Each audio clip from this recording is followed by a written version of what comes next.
What kind of support systems are currently in place? Were you supported? Do you feel that the school has got the correct programs in place to support you? Did you get the appropriate support?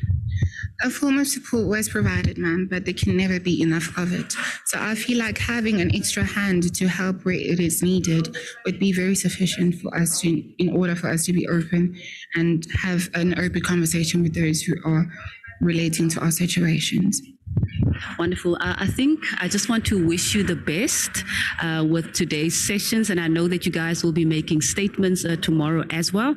It's a wonderful pleasure to have you on our platform, and we do look forward to having you with us perhaps tomorrow again. Thank you so much, ma'am. Thank you for having me. As one of the learners who are attending today's, the first day of today's outreach program, which is led by the Speaker of the National Assembly, Mapisa-Nqakula, and they are talking about issues of bullying. And this young man who has just shared his perspectives with us has been specifically and personally affected by bullying in the school environment, and he's making some proposals about what can be done, what role Parliament can play in terms of ensuring that young people can grow up in a much safer environment within the schooling system. I am now joined by another learner who will introduce herself and just speak to us a little bit more about what her expectations are in terms of today's program and the day 2 of the program as well. Good afternoon, and thank you so much for making time to be with us. Hello. How are you today? Very wonderful, thank you. What is your name? Just introduce yourself so that the viewers can know who I'm talking. Okay, I'm Lisha Mbilana. I'm from Grahamstown. I'm a learner, grade 12 learner from Nyaluza. Okay, wonderful. How has your experience been? Is this the first time that you are attending a session of this nature, and what has your experience been like thus far? Okay, today is my first time coming here. And then what I expected to be here is that although the mayor are here, there will be changes from here in Grahamstown because of the ways the schools are treated, and then the potholes in the ways they will experience ingela abantu abaphila ngayo, and the more gender-based violence ekhoyo apha eSouth Africa. So I think bazokwenza utshintsho, bazoziva izikhalazo zabantu because abantu kudala bekhalaza but akho ngela abayivayo. Although silulutsha sizama masibele apha bazosiva ingela esithetha ngayo, mhlawumbi bazosiva basivisisi basilungiselele nezinto zasesikolweni because we are suffering a lot as children. Yeah. So there's always a perspective that potholes and the way the country is being run does not affect young people, but you're actually saying that gender-based violence, the potholes, service delivery related issues, they also affect young people. So what would you like to then say to the mayor in particular? So I think the mayor should go to schools and fix the schools, bring books so that the learners could study hard, because there is a lack of teachers in schools. So children bayahlala bengafundi, sihlale sihambe ixesha and then sifuna ugoduka. Then xa kukho itishara there is khona nencwadi abafundi bayakwazi ufunda. Esitratweni can do job creations for abantu bazokwazi abantu ulungisa izindlela kuzokwazi uba right. For gender-based violence, abantu abangomama xa be-abuswa ngabantu abangotata should talk about that. Bangasoloko bethula because loo nto iyabahlukumeza. Abanye baphele bezibulala because abathethi. Not like only abangotata abahlukumeza abantu abangomama, but nomama bayabahlukumeza abantu abangotata. Because nathi ngabantu abangomama asibahloniphi enough abantu abangotata. That's the reason why sisoloko sisithi siya-abuse, but thina asiziboni uba abantu abangotata nathi siyaba-abuse. And then in the economy, and then kuyakwazi ingela zethu zimoshakale, akubikho manzi for days, izinge zikhala abantu azikho right for abantu, and then abantu abakwazi ukhala ezingini ezinjeya. For example, kukho abantu abahlala ematyotyombeni, amatyotyombeni ayanetha, imvula iyanetha, and then imvula I have experience because nami ndihlala etyotyombeni. Imvula iyaqhobhozela ingene ejongeni kunethe amacangci, so inguye ngifuna kuphakamisa ibhedi ukutya. Abanye abantu bayasokola, ipoverty inintsi eSouth Africa because abantu abaphangeli. So xa kuzobakho imisebenzi abantu bazokwana kusurvive, naxa banoprovide incwadi ezikolweni kungakhona imfundo, xa benoqesha utishara abaninzi for iservice for bakwazi ukutitsha abantwana kunga-right. Thank you so much for sharing your views and your perspectives. We would like to hear more from you perhaps tomorrow after you've wrapped up the program. But thank you very much for the insights shared. Okay, thank you so much. It was another learner just sharing her personal experiences in the Makanda area, talking about the impact of service delivery on the lives of young people in this area specifically. She's making an appeal not only to the mayor, she's making an appeal obviously to all state agencies, the three spheres of government, to come and bring services to the people, number one, from a local government perspective, but also that that education is impacted by the fact that these learners do not have access to the resources that they need. She's talking about books, that it's very difficult to learn if you do not have resources, learning materials as well. And then she talks about gender-based violence as well, how gender-based violence also affects young people because they grow up in homes where gender-based violence and femicide occurs. They are also impacted on by that. But of course, we know that young people are the citizens of the future. They are actually now already beginning to speak out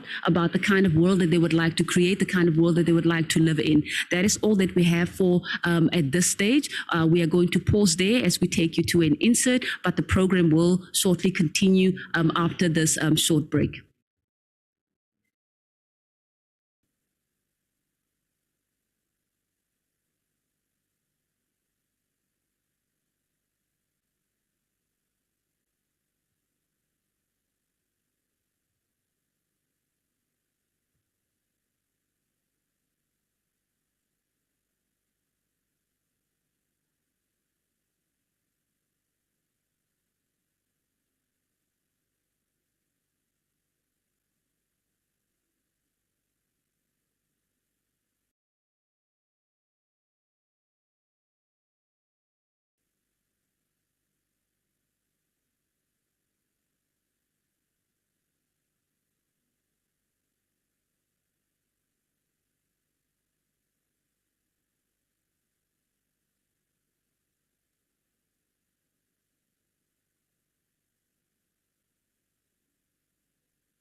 Yes, 1, 2.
Order, please.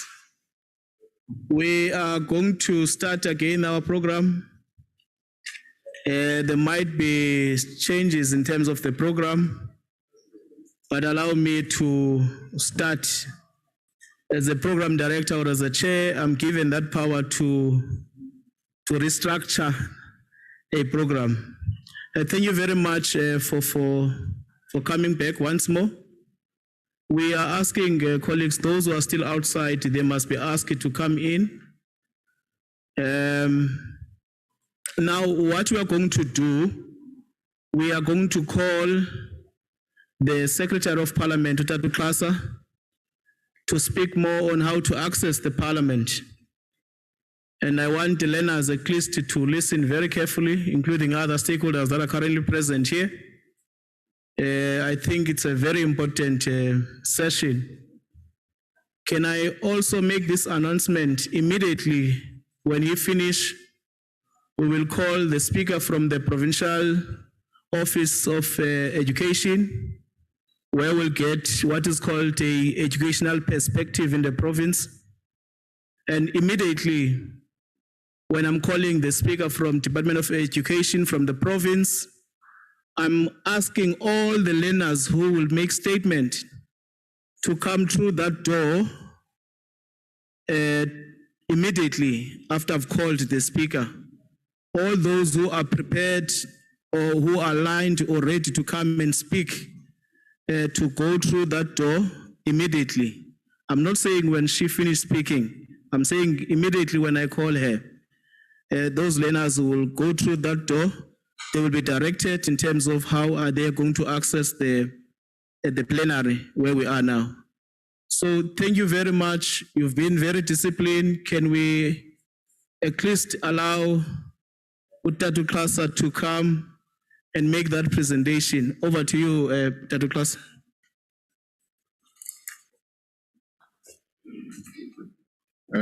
Thank you, Honorable Speaker of the Council, to the distinguished guests and distinguished learners, good afternoon. My name is Masibulele Xaso. I am Secretary to the National Assembly, which is part of the two houses, one of the two houses of Parliament. So what I'm going to talk about now is how we can access Parliament as members of the public, people that are outside of Parliament, how we can make our contributions and be part of the parliamentary processes. I just want to state the obvious.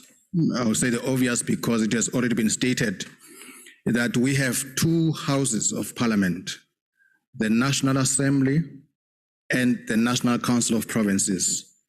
And these two houses have got different mandates.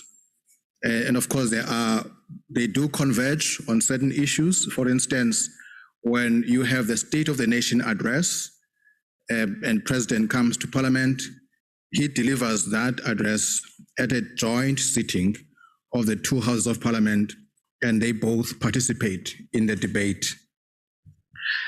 Now, the vision of Parliament is of an activist and responsive people's parliament that improves the quality of life of South Africans and ensures enduring equality in our society. Activist and responsive as well. And members of Parliament are to ensure that the interests of the people are taken into account and responded to in ensuring government by the people. Members of Parliament are there, elected, they are representing us, are representing all of us here, and their primary undertaking is to ensure that our interests are taken into account in the lawmaking process, in the programs of Parliament.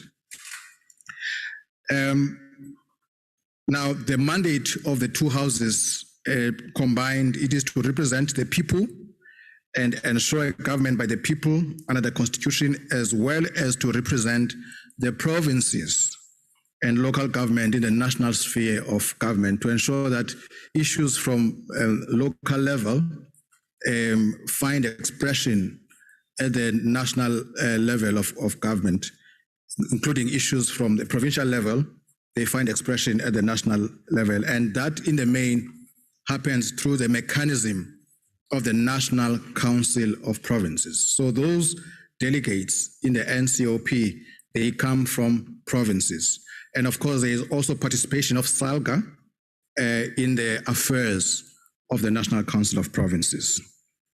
Now, coming to the main issue here, the Constitution, both in Section 59 and Section 72, compels both the National Assembly and the Council of Provinces to facilitate public involvement in their processes, especially in the legislative process, mainly in the legislative process. But those sections go further to say that Parliament must ensure that members of the public are able to access parliamentary processes.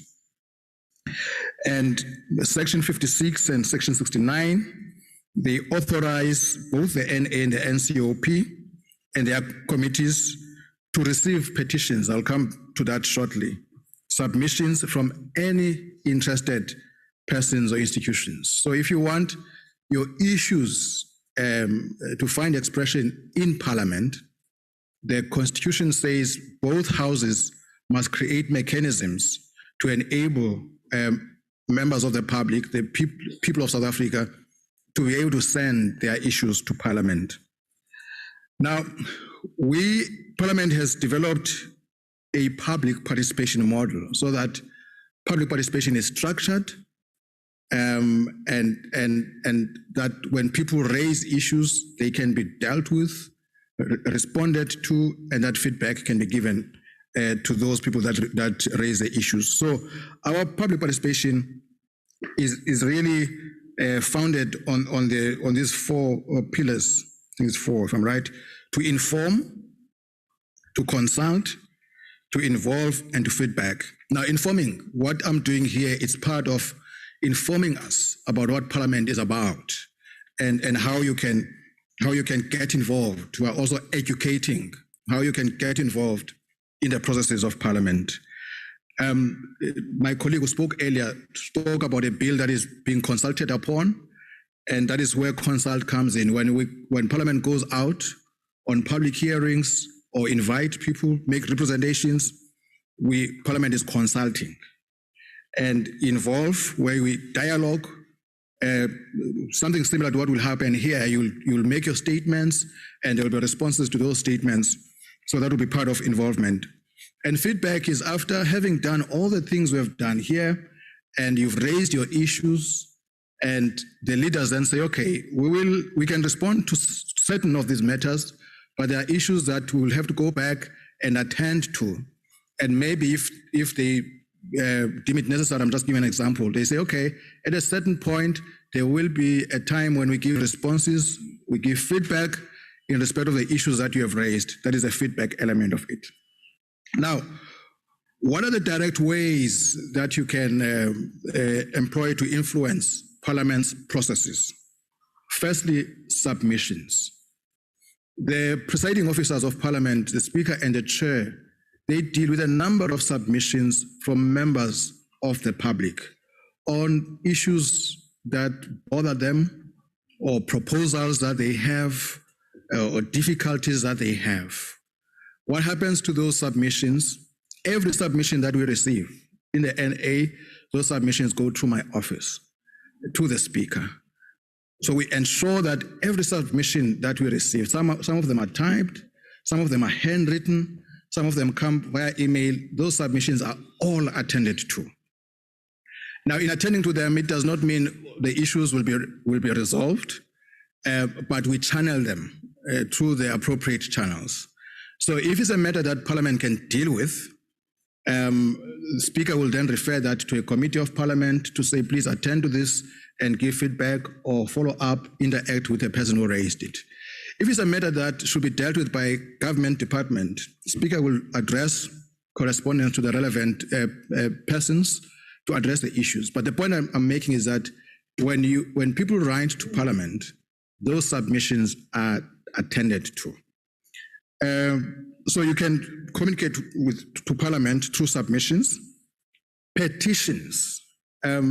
Members of Parliament have a responsibility to take petitions from their constituencies to Parliament. Of course, there are requirements for certain signatures, but if there is an issue that affects a community and you feel that it needs to be dealt with and maybe it needs to be taken to the national level, I'm saying that with emphasis because you must first attempt to resolve things at local level, at provincial level. If a matter is really at a point where it can only be dealt with at national level, then your member of Parliament, the member of Parliament of your choice, whatever party they come from, political party they come from, then has a responsibility if it can be established that there's a body of people who have this concern to take your petitions to Parliament. Those petitions also are processed. They are referred to committees, and there's a structure in Parliament called Program Committee that gets regular reports about how far committees are in dealing with certain matters. So you can communicate to Parliament through the method of petitions. Also, attending committee meetings outside of COVID, when it is permissible to attend physically, you could attend a committee meeting, but even now, you can follow proceedings via YouTube, I'm getting to that, and other channels that Parliament uses to access the processes of Parliament. And the next one,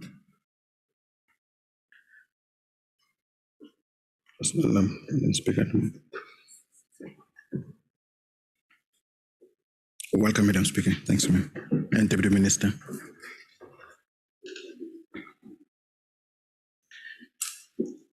The next mechanism is what has been spoken of here, parliamentary constituency offices. There are parliamentary constituency offices right across the country. Those offices are there to interface, to provide an interface between the communities and Parliament. They are called parliamentary constituency offices because they are occupied by members. That is where members are able to interact with with communities and to make sure that issues from the communities get to Parliament. So we really want to encourage us here that we make use of parliamentary constituency offices to raise issues so that members are able to take those matters to Parliament and find a way to have them resolved, or however they can make them to be attended to. We're talking about how to access Parliament. And of course, voting in elections, that's another way of expressing yourself in terms of how the country must be run and even how Parliament must be run. Indirect ways of influencing parliamentary processes, of course, keeping yourself informed about what happens and knowing what bills are before Parliament, because we publicize all these things. Parliamentary papers are public.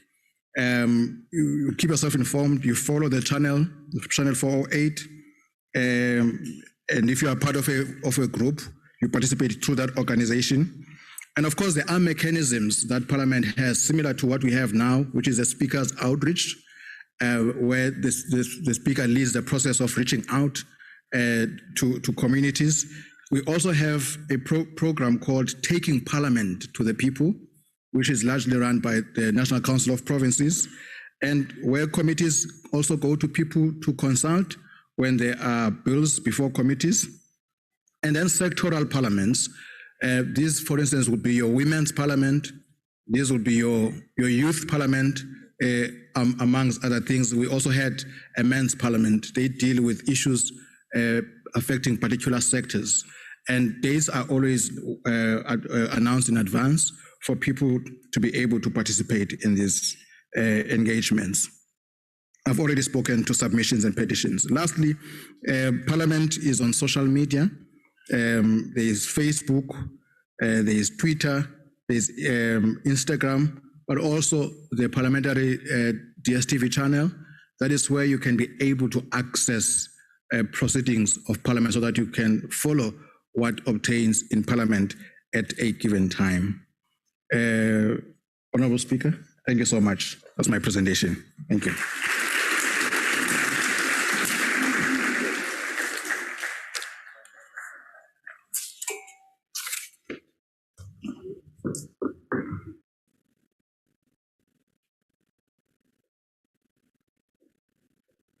Thank you very much, Dr. Klaas.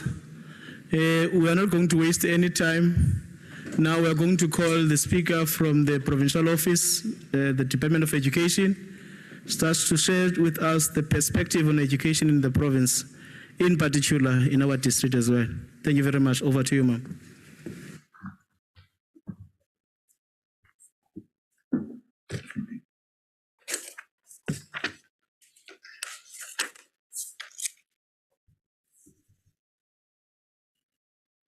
Our Honourable Speaker, our Honourable members, distinguished guests, community members, stakeholders, departmental officials, and our most important guest today here is our learners.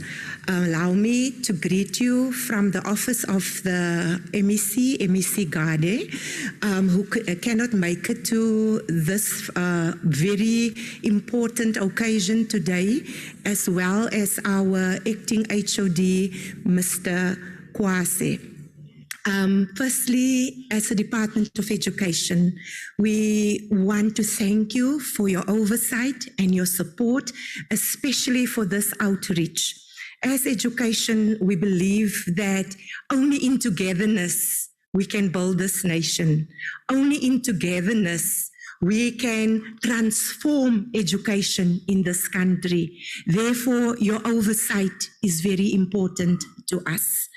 Allow me to start on this note by, as I indicated, I apologize for Honourable Gade, but also on a very positive note.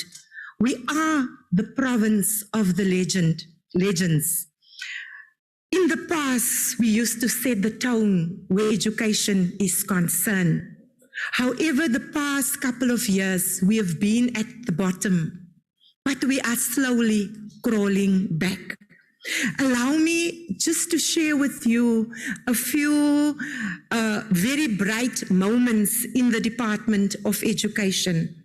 Last week on Thursday, I managed to attend the National Excellence Awards with our Minister of Education, Maenji, and I was proud Eastern Cape, proud citizen of the Eastern Cape. And I'm coming with this encouraging words because at times you feel the learners maybe in Gauteng is doing better, the learners in Western Cape is doing better. We hear so many negativity about our department, but I would like to encourage you. They said, Honourable Speaker, I was a bit unruly on Thursday night. But if you're from the Eastern Cape, you will understand our joy, our excitement. When they called out the Eastern Cape Department of Education, and I just wanted to focus on the things that happened on the 7th of April. Eastern Cape, firstly, the top performing Club 100, one of our schools in BCM, for the past 3 years, and it's a quintile 3 school. We know most a quintile 1 to 3 schools, our no-fee school, and maybe some of our learners are sitting here today and say, I don't think I can make it. You don't understand where I'm coming from. You don't understand I don't have a father or a mother. You don't understand sometimes there's no food in the house. You don't understand there's sometimes no electricity. But we had children coming from Ulwazi School in BCM for the past 3 years, 100% pass, and that is from the Eastern Cape. We had also, BCM has been our #1 district this year in the province. BCM has also been recognized third place in the country in terms of selected quality indicators, which means in BCM, our learners don't only pass, they pass with quality. BCM, for example, this last year had 42% bachelor passes. So we're talking about quality performance. I was also very pleased when they announced that the most improved district in the country, third place in the country, Joe Gabi with 7.7%. And then the minister also announced Amatola West, all Eastern Cape, the most improved district in the country with 11%. Now, I want to explain to our honorables, Amatola West was at the bottom. We know it's a rural district and we know what the situation is there. But they managed to climb to third position in the province. So what is saying to us today, learners, nothing is impossible until it's done. And that is the inspirational words we are having from our late Tata Madiba. Then we also have, for example, Mazinzi Secondary School in Amatola East, rural area. Also, first place in terms of Quintile 3 school. So I'm coming with this good news here today. We've also got Sarah Bartman district as number 1. Sarah Bartman, this district, you.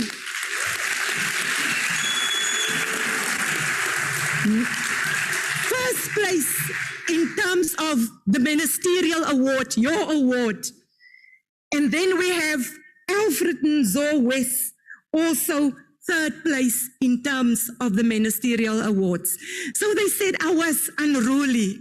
So you could understand why I was unruly. Could we give a hand of applause to Eastern Cape?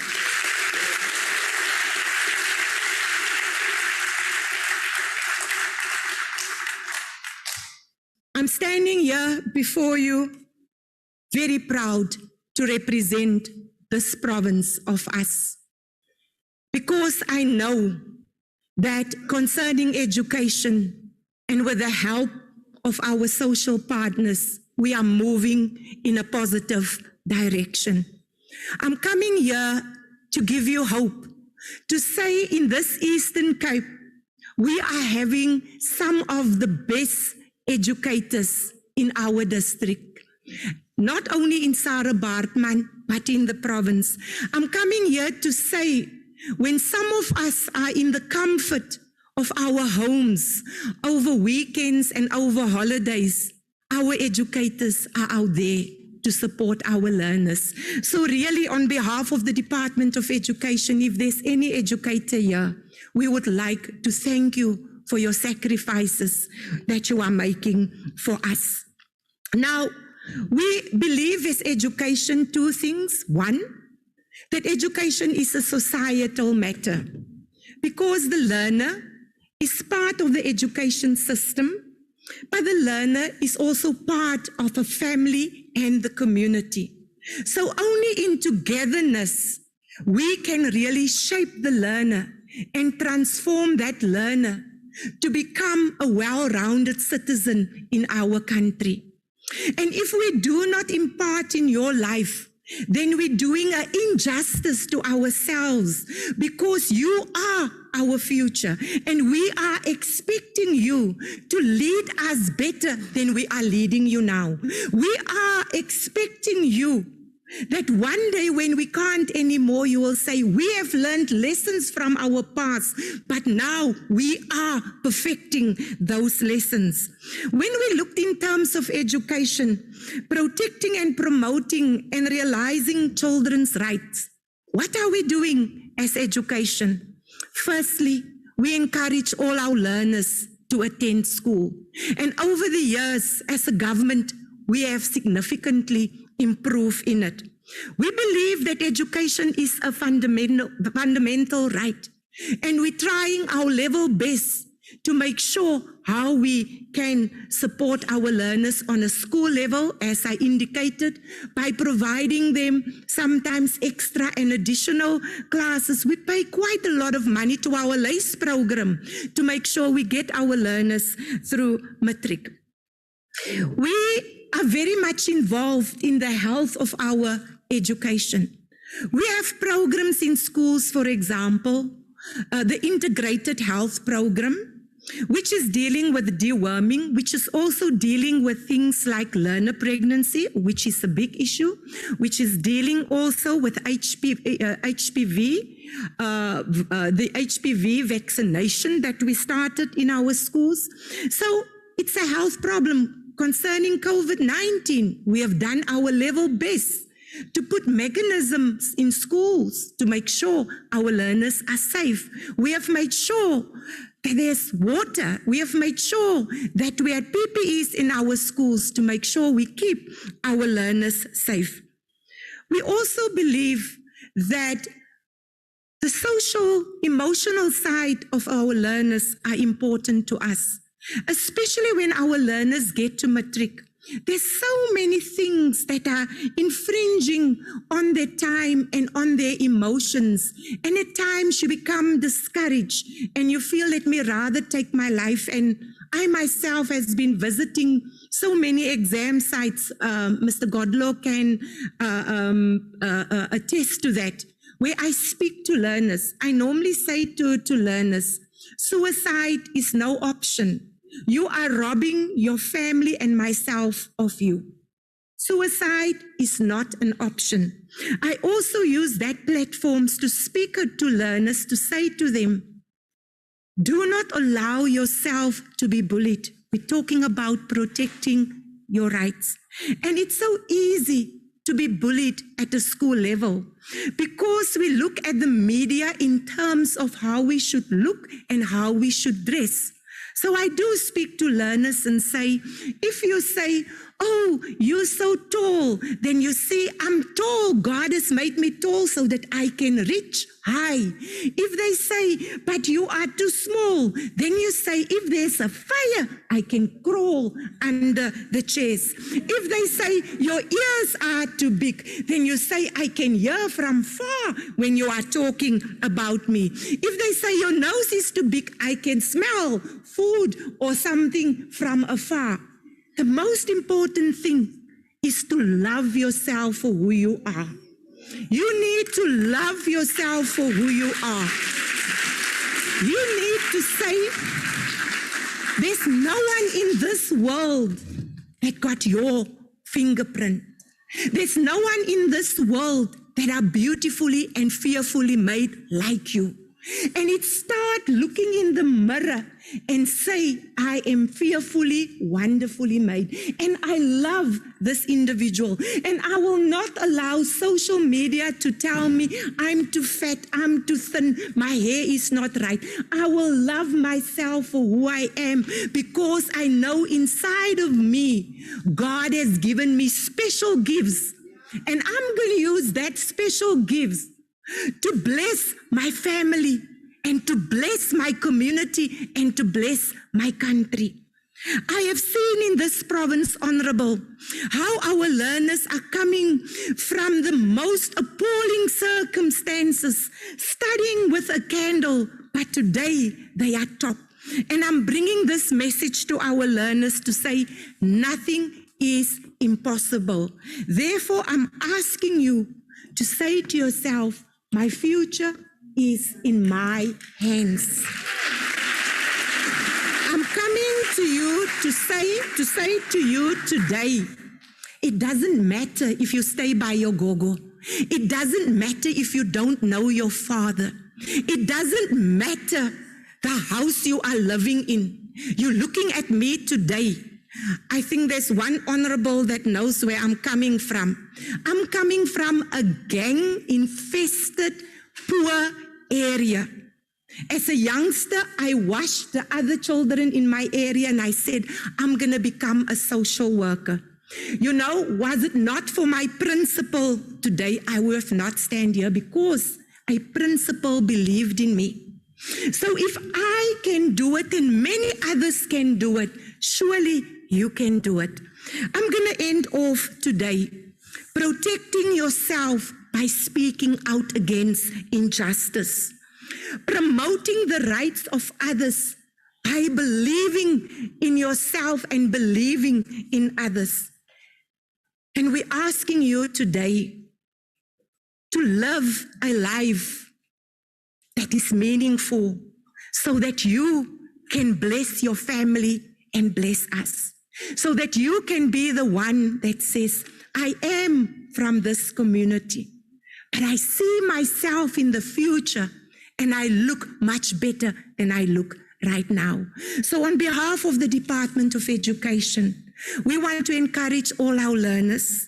We want to say we did not arrive, honorables. We did not arrive. We're still trying to get everything together. But I can say today, and I can say I'm part of a winning team. I'm part of a province where I know we are the legends, where I know we will take the lead again where education is concerned. I thank you.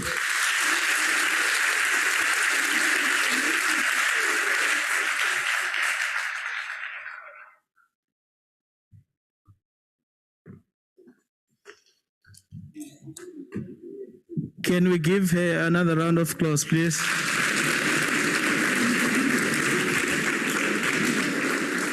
Thank you very much, colleagues. I think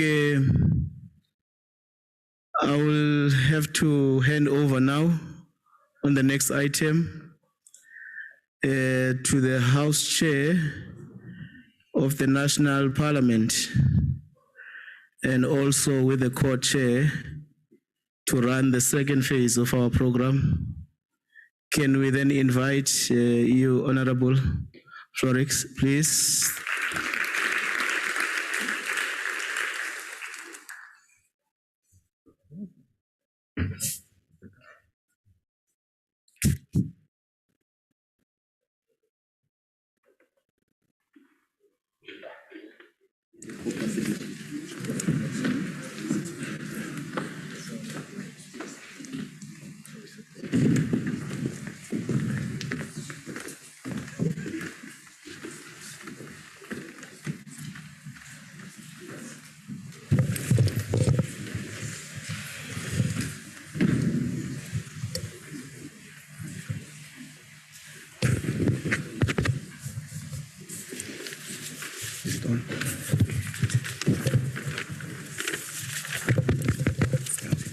Thank you.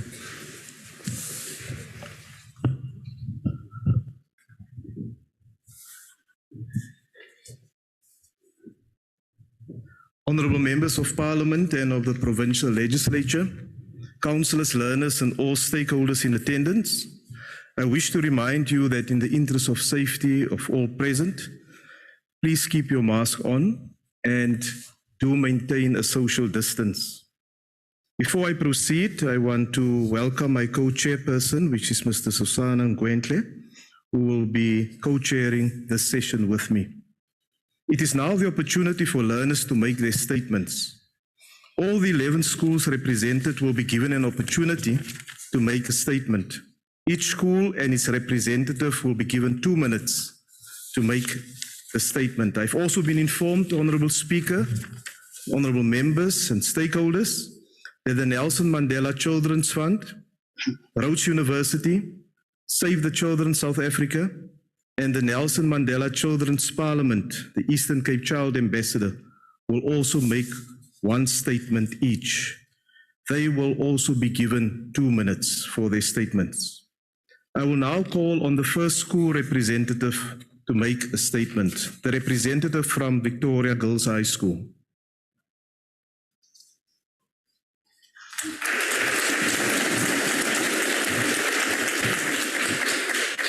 Alright. Okay. Good morning to the floor at large. My name is Mapisa-Nqakula and I am here with my partner. I am Phoebe Bunyan and we are honoured to represent our school, Victoria Girls High School, at this wonderful event. Okay. I will be starting off. And in schools, there is a lack of education on gender, sexuality, mental health, neurodivergence, and disability. In schools, they should be providing platforms and safe places where learners, such as ourselves, can have the ability to explore and be educated on topics such as this, which we may not have had access to before in our homes or communities. Because a lot of adults here may be thinking, oh, here's this 16-year-old child and she's talking about gender and sexuality. This has been going on forever. But it is the one thing that we now have that we are making our own. It is one thing that we are grasping and saying, this is now our own thing. This is something we are taking for ourselves.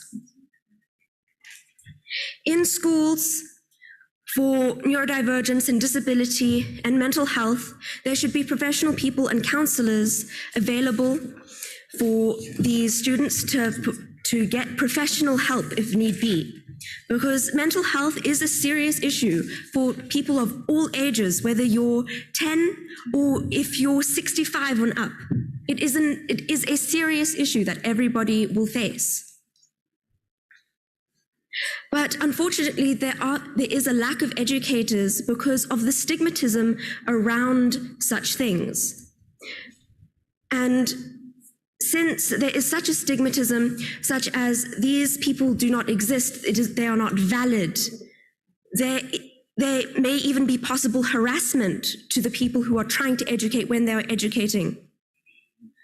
So I think that this is a very important matter that needs to be fixed, because this is something that because this is something in our society now, it cannot be ignored, and it is something that we must take for ourselves. Thank you. My partner.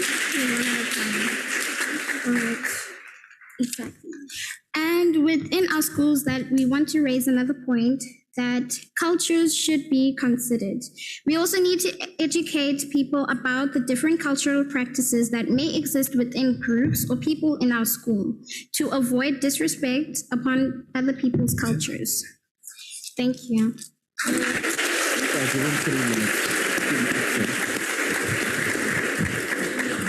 Thank you to the representatives from Victoria Girls High School. The next representative will be from Tika Secondary School.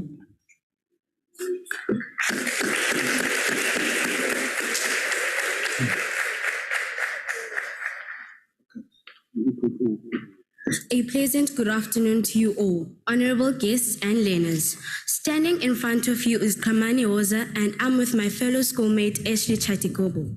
We are from the Nsika School, and our topic will be about teenage pregnancy, its causes, effects, and solutions. Teenage pregnancy is when a woman under 20 gets pregnant. It usually refers to teens between the ages of 15 and 19. But it can include girls as young as 10. It's also called adolescent pregnancy.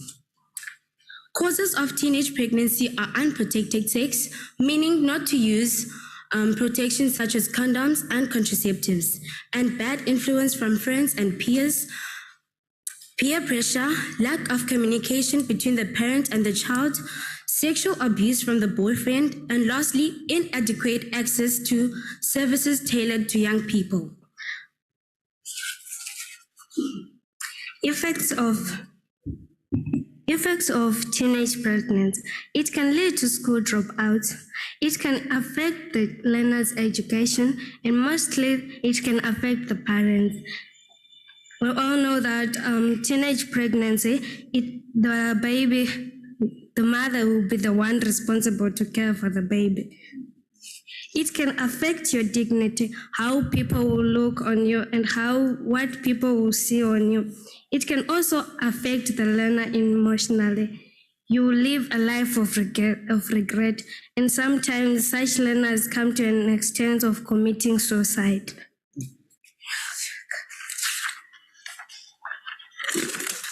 Then, in my own way of thinking, I think the solution to such a problem would be that parents must have a strong bond with their children, because we come to see that most teenage pregnancies, if we want to dig in their personal life, they are the lonely souls. They are those people who go and try to find love outside because there is no love at home. Parents, they are too busy to have special moments with their children. Prevention is better than cure. I would advise parents to have a strong bond with their children. Teenage pregnancy can be a mistake, but guys, let's try to prevent such mistakes. Like I said before, prevention is better than cure.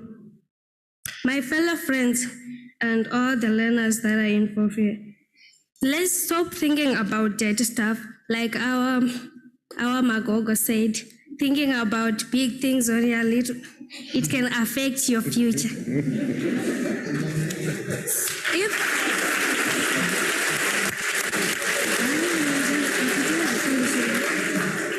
In my own perspective, my solution is if the teenagers know they will do abortion after having unprotected sex, then they should restrict themselves from it.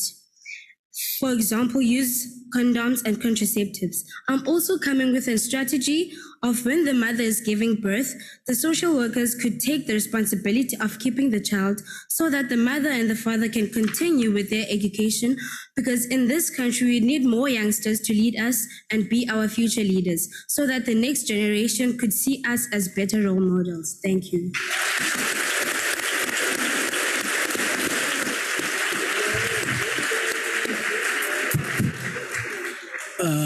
Thank you to Nsika Secondary High for that speech. I would like to call on Nombulelo Secondary School now.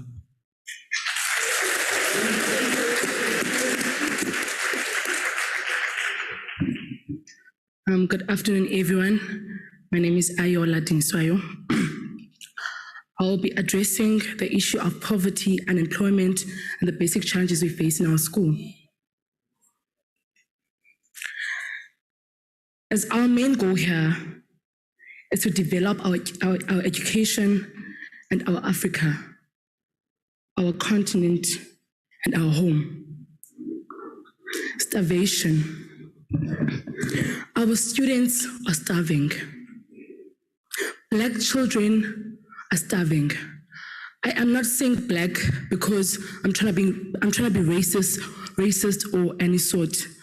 I am saying black because the black children are still the majority of these starving students.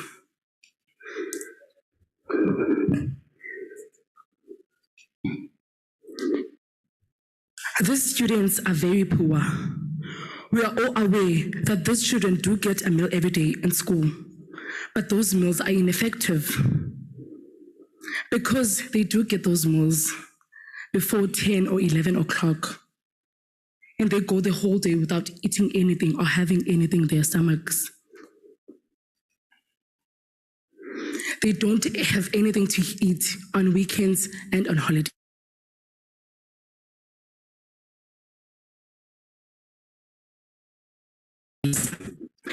This apocalyptic issue and efficient. Because of this vast problem, many of them fail, some drop out, and some turn into substance abuse, unemployment. The frustration the community has out of unemployment is unacceptable because they go far as vandalizing our schools. They distract our schools.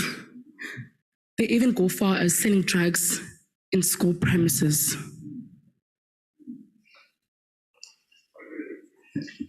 Because we don't know what they're able to do and because we don't know what they can do when they're on drugs, this endangers the lives of other students.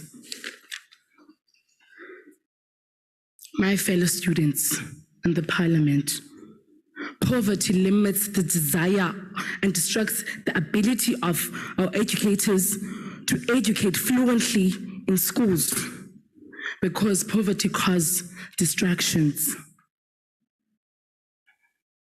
the basic challenges we face in our schools. The shortage of school staff. We don't have admin clerk in my school. We don't have a caretaker. We don't have a groundman. As a result, we even had a case of a student selling drugs in school premises because they don't have anyone to look after them. Our maintenance budget. It is very tight. We can't afford to get machines and tools to maintain our school and infrastructure. We really need major repairs. Our school was never renovated ever since it was built in the early 1980s. We don't have functional science laboratories. This limits the knowledge of our students. As a school, we'd really like to have a computer library, as we see it as a basic need to these learners. Sport facilities. Yes, we do have fields, but they're not functional because they need repairs. As some of our school children have sports skills, but we can't fully develop them because that we don't have fields for them to practice effectively. Also, the big groups we have in our schools. As a result of short staff, we have very big groups that they tend to distract the whole lessons during school time. Also, water. Water is affecting our sanity, our health in schools. Lastly, we would like to update our history. We would like to have a history that addresses the injustices of our past, so that our generation, the coming generation, can understand the decision the Parliament takes. As diverse as you are, and unique as we are as Africa, we would like to have an equal and non-dividend society. We would like an end to discrimination and an end to gender-based violence. Those politic matters really affect our societies, our province, our country, our continent. Thank you.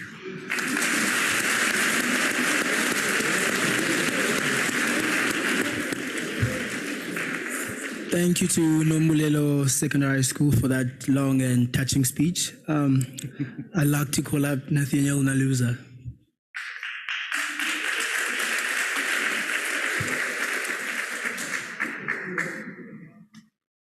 Good afternoon, all. My name is Sikelelwa Maneli from Nathaniel Naluza. I am going to address issues that township schools are facing at this moment in time. The major issue is high school dropouts. I guess I should say some students drop out because they have to be the head of the houses. They have to provide for their families. They have to work. And sometimes they don't have complete attires of going to school, like uniforms and everything like that. But I'm going to be moving on to the insecurities of the compounds in our township schools. I mean, we are facing a major problem, vandalism. Like, we don't have laboratories for computers because we're afraid that if we install them, then our brothers who actually are drug addicts will actually come into our schools and vandalize and steal and even sell our materials. Another issue is the shortage of teachers and textbook materials, which are a total setback on the syllabus because teachers have to divide themselves even when the teacher does not understand the subject and they are forced to teach us something they don't know. It's really, really a bad thing, to be honest. In my school, we have only one field man who cleans, does everything. He's a male. So he can't go inside the girls' toilets to clean. So sanitation is very, very poor in my school. So as to my pleading to the parliament, the members of parliament, to actually have that heart and power to actually employ people that would help as non-teaching staff at schools in townships. I thank you.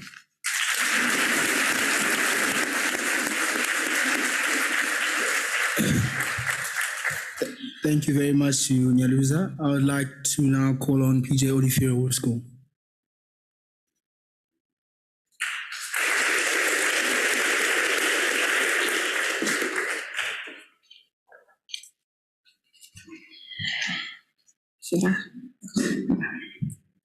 The Constitution. Good day, all.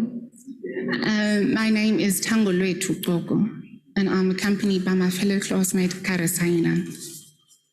The Constitution, a law of which is said to protect our rights. But what rights do we really have if our complaints are not being taken into consideration? We were not being even provided with the bare minimum. According to one of the bylaws published by the Constitutional Assembly in 1995 in Section 1, we have the right to a safe and healthy environment, and that the state must do whatever they can to protect the environment. But yet we live with the constant fear that should it rain, our streets are going to be overflooded with water to the point where we no longer can go to school. A healthy environment, but yet sewer drains in the areas of the less fortunate are clogged to the point where people get infected with viruses. People's lives are in danger because of the rather sickening scent. Why is that? Is it because that they are not as much of a priority as the rest? After an intense struggle for liberation, every citizen of South Africa was granted the right to vote. But why vote when we have no change? Why vote when our needs are not being seen to? I quote by one of the late President Nelson Mandela's quote, open quote, "Education is one of the most important weapons that you can use to change the world," close quote. But yet, we sit in classrooms where the ceiling leaks every time it rains and hope that after we vote, a change is going to take place. A classroom where children have to bring mini blankets for warmth because the windows are busted. How is it expected of us to change the world when the very same people who claim to be paving the way for us minimize every possible chance of a utopian world every day? The constant fear that a car accident might take place due to the vast potholes on almost every street in the province, but yet safety is one of the highlighted laws written by the Constitutional Assembly. My biggest fears are, is it still realistic enough to have hope? Hope for a better tomorrow. Hope that after the next 5 years, a change is going to happen. Thank you.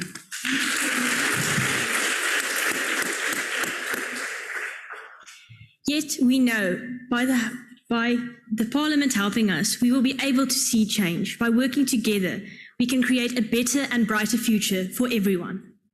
Thank you.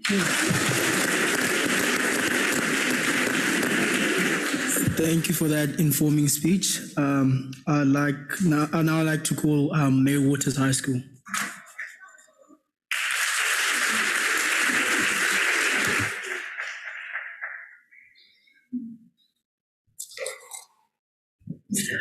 Good afternoon, everybody. My name is Charles Jr. and I'll be representing Mayor Waters with my candidate, Luxolo Mazungula. We will be talking about toxic masculinity. This term refers to the dominant form of masculinity wherein men use dominance, violence, and control to assert their power and superiority. Approximately 20% of men from all backgrounds in South Africa commit suicide due to the impact of toxic masculinity. It is extremely important that positive masculinity is promoted in our communities, in young boys and men in South Africa and the world. Men should be encouraged to express themselves in whatever positive manner that they wish to do. If a straight man wants to wear a skirt in public, let him be. Men should be encouraged to not confirm societal norms that have a negative impact on themselves. We should promote positive masculinity because if our young men are taught to express themselves in a positive light, then we will be able to overthrow patriarchy and build a new society that is more supportive and less discriminating. Obviously, overthrowing patriarchy will take time, but if we make small changes, like promoting positive masculinity, then it will make a small difference. Men should avoid confirming societal norms that have a negative impact on them, because if we want to build a safe nation for our women and children, then men should avoid toxic masculinity. By promoting positive masculinity, violence towards women and children will decrease. The reason why I'm saying this is because toxic masculinity promotes gender violence. Men want to show off their power by abusing men and women. So by promoting positive masculinity, men will not understand that violence is not the answer and that it is important to show their masculinity for something ekaya, such as showing off their emotions in a better way and protect their children and women. For an example, learners are given old code of conducts whereby we don't even know where the code of conduct is coming from. For the last 5 years, I have been in Merewote's High. There was never a meeting with the learners to give solutions about the decisions that were made concerning the learners. Teachers need to sit down with us so that we can all come with solutions to make the school better. This also goes to the LGBTQI community. The code of conduct that were used years before in high schools and in schools don't go with the community and what they are comfortable with. And then if teachers could talk to learners, talk to the community and see what they are comfortable with, a change could be made in our schools and less discrimination to the community could be formed. And with that, I would like to thank you all.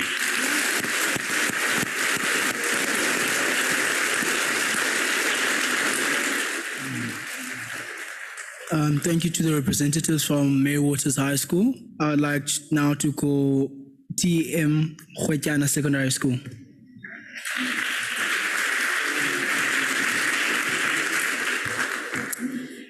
Good afternoon, everyone. My name is Asonge Mapisa, and I'm from Mapisa-Nqakula, and I'll be talking about gender-based violence, which is the most dangerous issue in South Africa.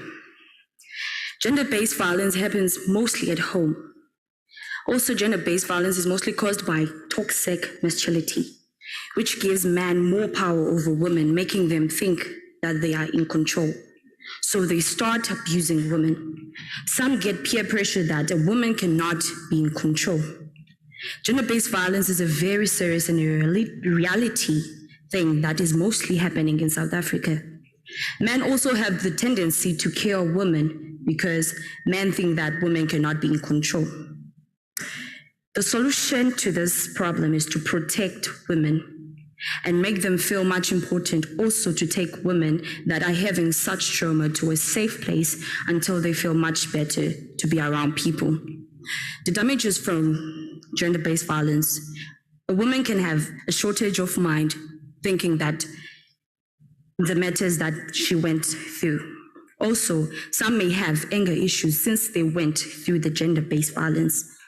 Also, there should be a way to educate men more about gender-based violence, making them learn that abusing a woman is wrong and controlling a woman is wrong, and take responsibility. To conclude it all, men need to respect women and to protect women. Thank you.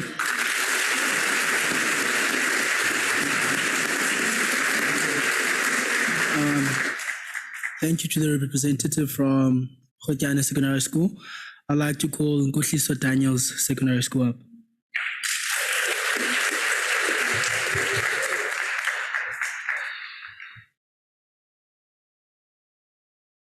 Greetings to our honorable guests, my fellow learners, and the House at large. Standing in front of you is Anati Moigwa and Angalaka Mahlelehlele from Nkutliso Daniels High School. Today I'll be speaking about one of the issues that is challenging in our schools, which is the use of substance abuse. It occurs when someone uses alcohol, prescription medicine, and any other illegal substances. Our school is from the most typical part of the location, a society that is characterized by violence, teenage pregnancy, and HIV and AIDS. But substance abuse is the one that is demolishing my fellow learners' future.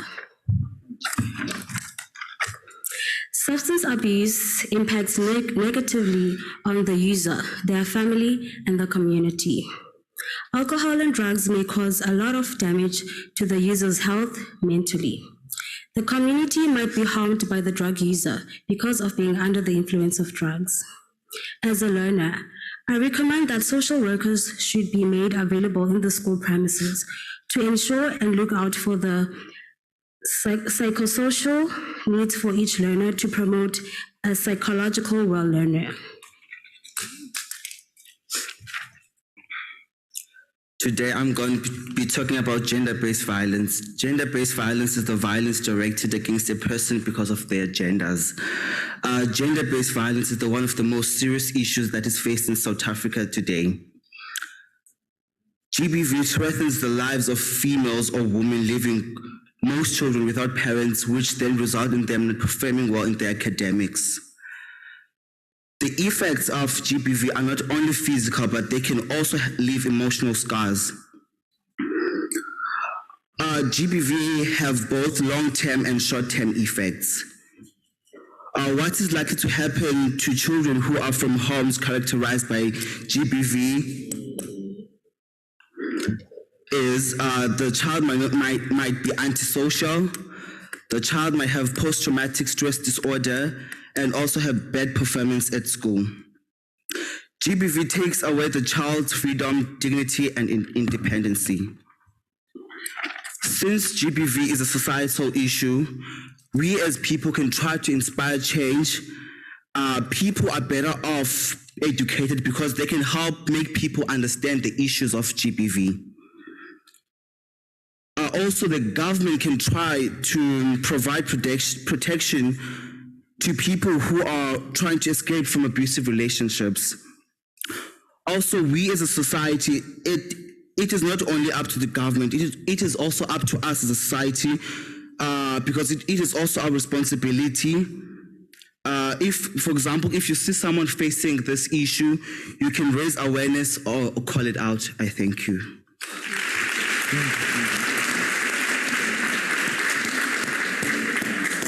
Thank you so much to Nkuhliso Daniels. I would like to call on Graham College.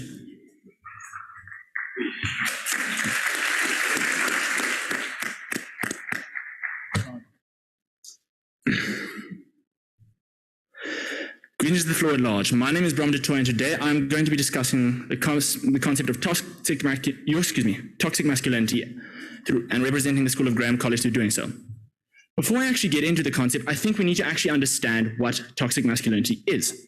In fact, what we need to look at here is what is it? And toxic masculinity in itself is a culture that pressures men to act in a certain way, this being the basic idea of manliness, this being the way that they express emotions or the lack thereof, and their basic ideas of how they can assert dominance and oppression.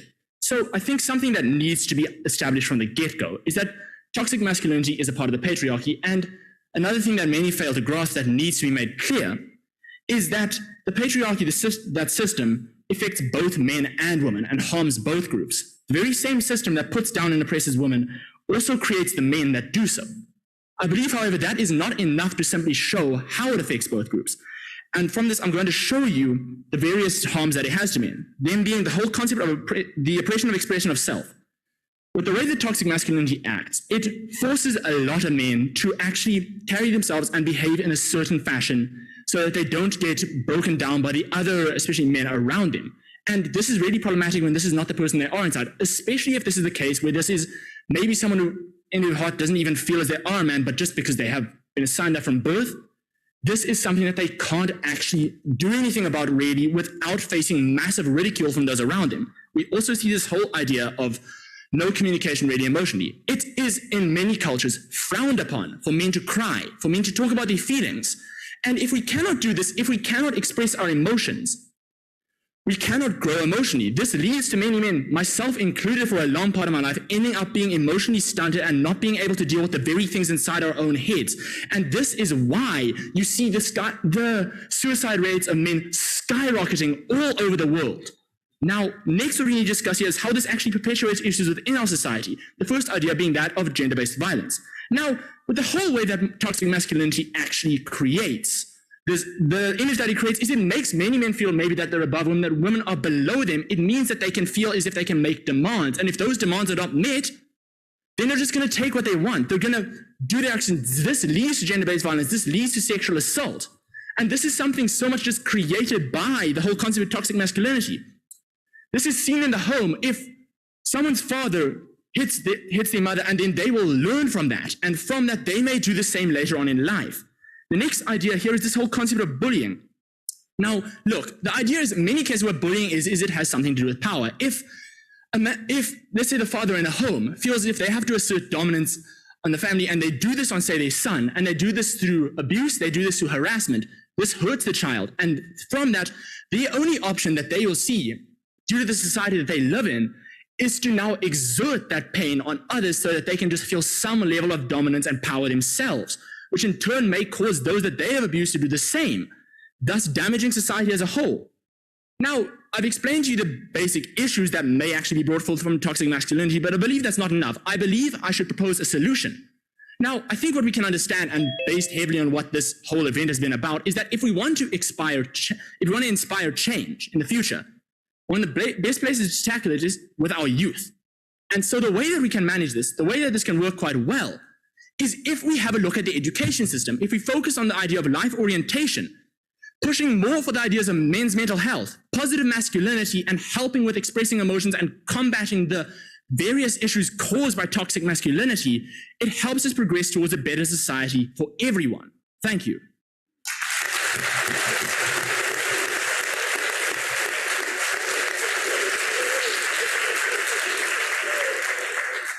A big thank you to George from Crime College. I'd like to call up Henry Kanisa Combined School.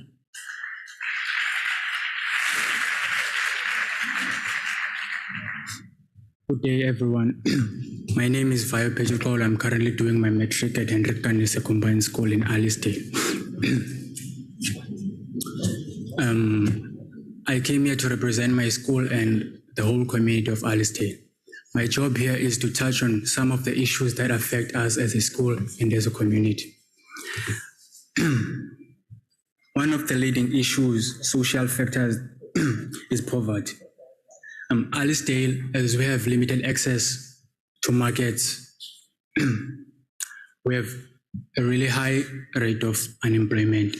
And as a result, some learners don't see the reason to go to school when they could be out there searching for food. Sometimes learners go to school with empty stomachs. Although schools provide meals, sometimes it is never enough. Another issue that I'm gonna touch on is infrastructure. As I have said already, we have really high rates of unemployment, and that leads to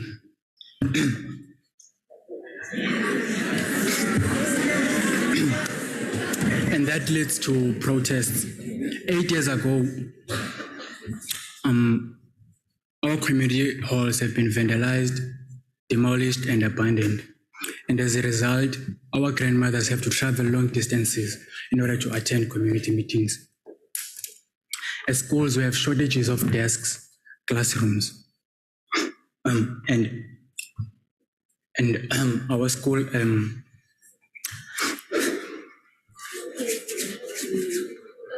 school have less maintained infrastructure.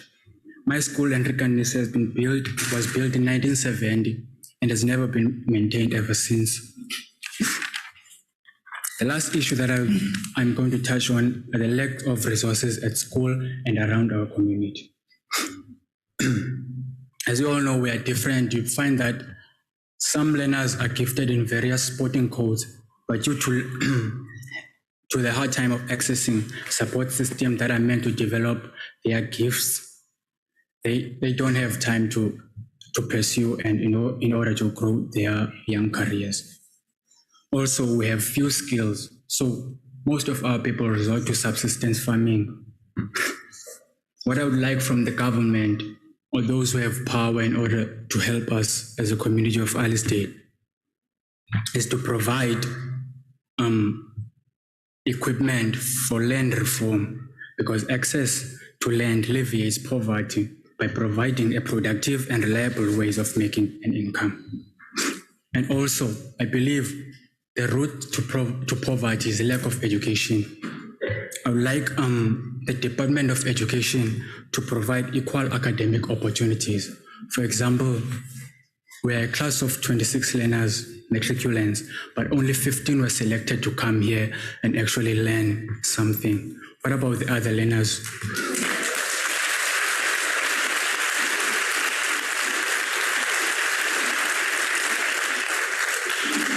As a community of Alisdale and as a school, Hendrik Kaimnise, we would like to be recognized. Each and every year, we produce great results, but we still suffer. Thanks.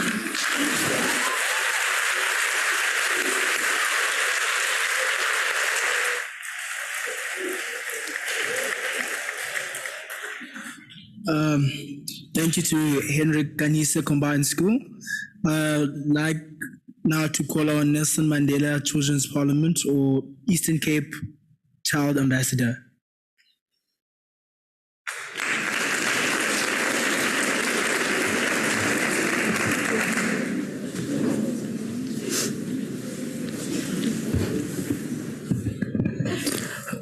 Good day, ladies and gentlemen. All protocols observed. Once again, I am Ilovuyo Makwetliso, the Head Child Ambassador of the Eastern Cape, and my statement is on children's rights as human right and is on behalf of the Nelson Mandela Children's Parliament. Children's rights are human rights. They protect the child as a human being. As human rights, children's rights in South Africa are in Section 28 of the Constitution. Are children's rights protected in South Africa? Yes, they are protected in the Constitution, but they are sound fixed.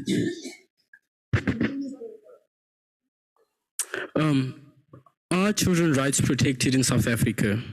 Yes, they are protected in the Constitution, but they are not protected practically. Democracy in South Africa came with a growing recognition of children's rights and the establishment of high-level structures to meet government's responsibilities. Nearly every government in the world has promised to protect, respect, and fulfill children's rights. Yes, yet they are still violated in South Africa.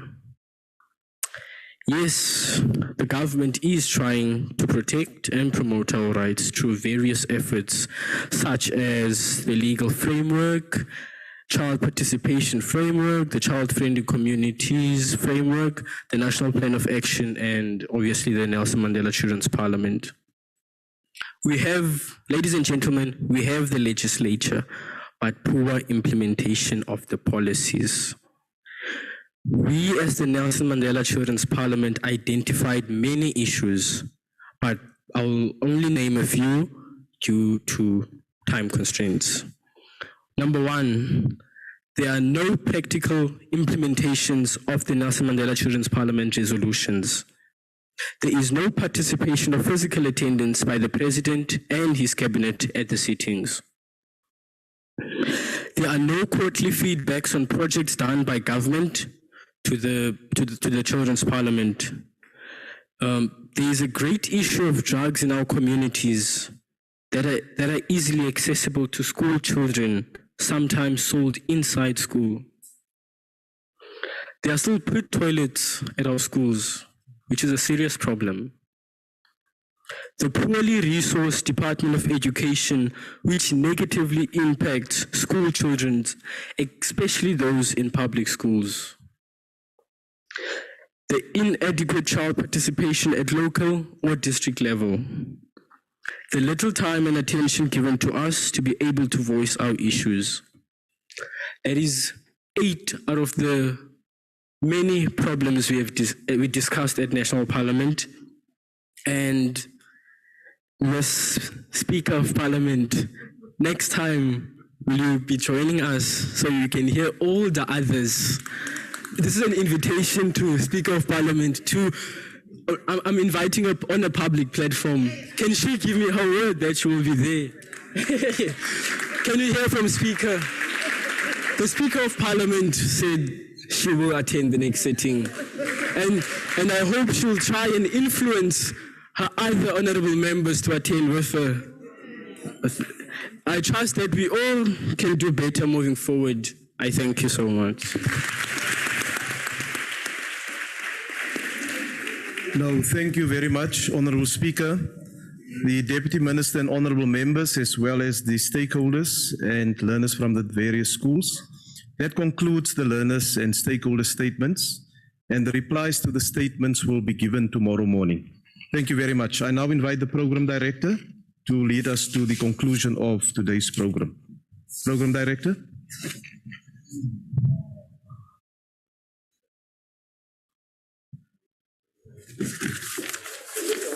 Thank you.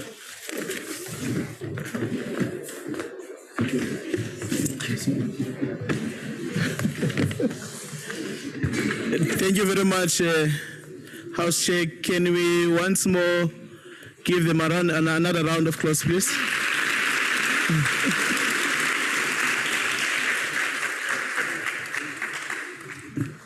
Thank you very much, Chair. Now I think we are going to get the last item, which is the vote of thanks from Honorable Councillor Nomhle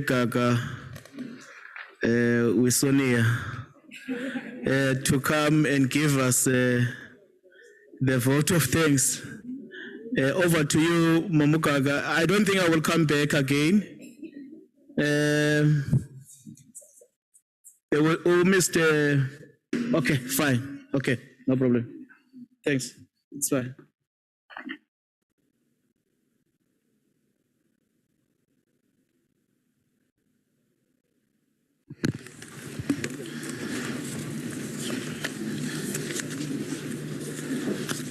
Thank you.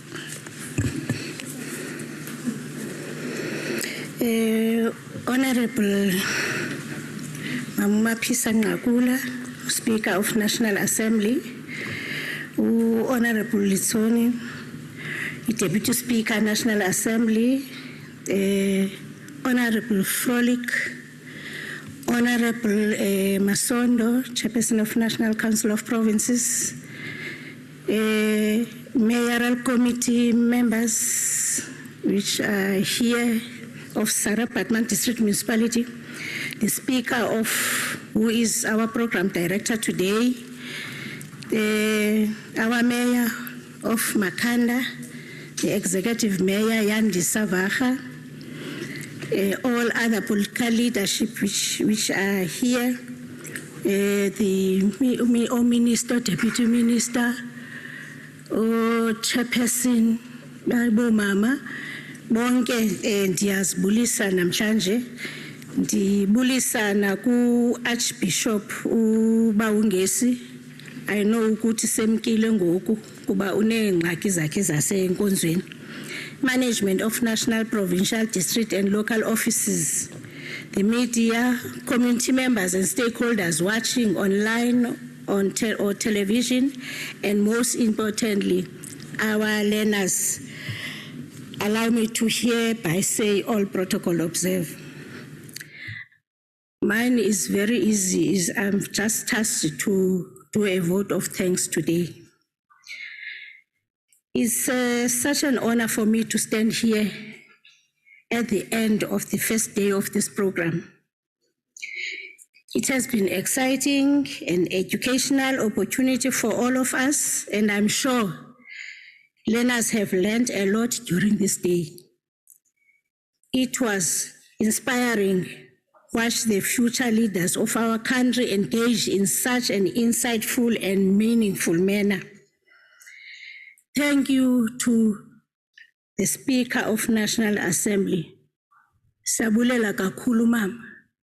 Usenze abantu not only in Makhanda, not only in Sarabatman, not only in Eastern Cape, but in the country of South Africa. We thank you for visiting us. We thank you for being part of us today. We thank you for bringing this program to our learners here in Makana municipality. Ek wil ook baie dankie sê vir meneer Vrolik. Hy is die voorsteur van committee in die parlement en hy is 'n huiskind. Hy kom van die Ooskap.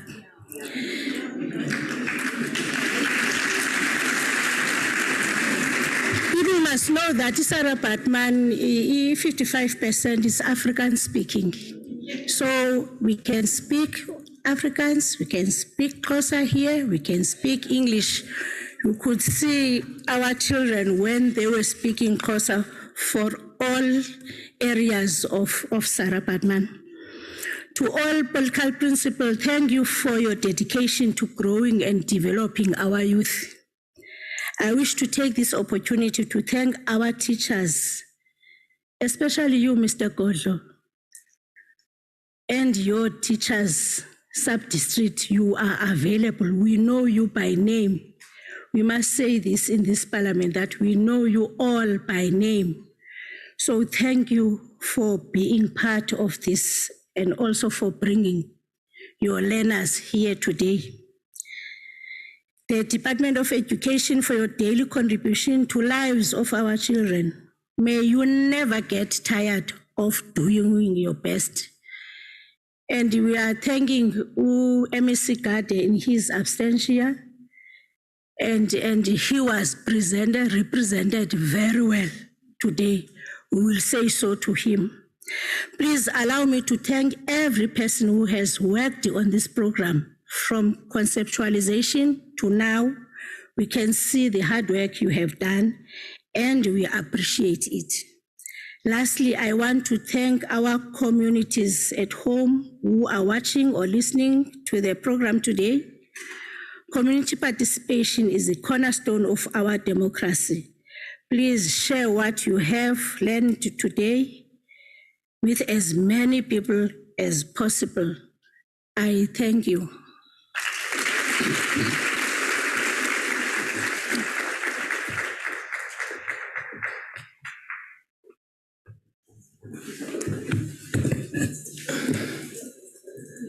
Thank you very much, Honorable Speaker, Mamukaga, the Sarabatman Speaker,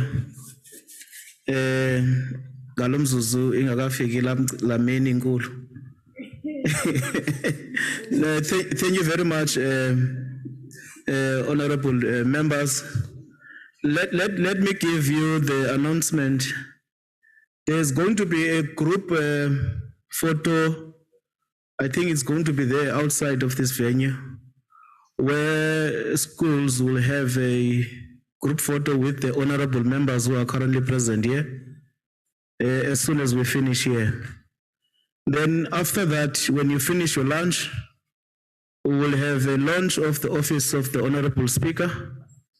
There's another program that we're supposed to go to, especially the honorable members, the councillors, the members of the community as well. Those who are available are also invited to join us there. I think in an hour's time from now, because I think in 30 to 40 minutes we'll be finishing our lunch, and we're expected to join that program. Without wasting any time, Honorable Speaker, with powers borrowed by the National Speaker, let me declare this session of today as an agenda session until we meet tomorrow. We are coming back again tomorrow. The program is continuing. Please, let's make sure we come in time so that we finish our program. Siyabulela, baya danke.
Your time is up.